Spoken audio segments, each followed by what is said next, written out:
আসসালামু আলাইকুম খামারি ভাইরা, সবাই কেমন আছেন? হাট থেকে গরু নিয়ে আসার পর একটি কমন সমস্যা হচ্ছে পাতলা পায়খানা। গত কয়েকদিন হলে এই গরুটি নিয়ে এসেছিলাম, এই বকনাটি, এটারও পাতলা পায়খানা হয়েছিল। বাসায় নিয়ে আসার পর হয়েছিল ফুড পয়জনিং হয়েছিল, এটা ঠিক হয়ে গেছে। কিন্তু এটা আবার নিয়ে এসেছি গত 2 দিন হলে, এটার পাতলা পায়খানা হয়েছে।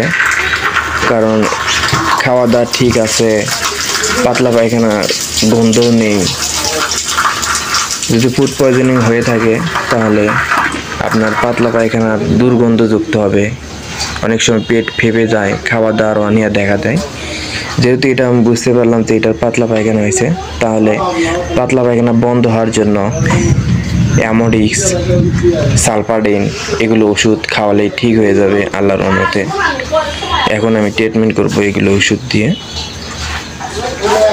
প্রতি 40 কেজির জন্য একটা করে ট্যাবলেট দিতে হয় পাতলা পায়খানা হলে, সালফাডিন বা অ্যামোডিক্স। সবাই দোয়া করবেন আমার এই গরুটি যেন তাড়াতাড়ি সুস্থ করতে পারি।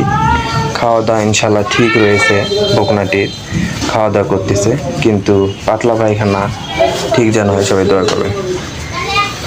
আর আমার চ্যানেলে সাবস্ক্রাইব করবেন, লাইক করবেন। আসসালামু আলাইকুম, সবাই ভালো থাকেন।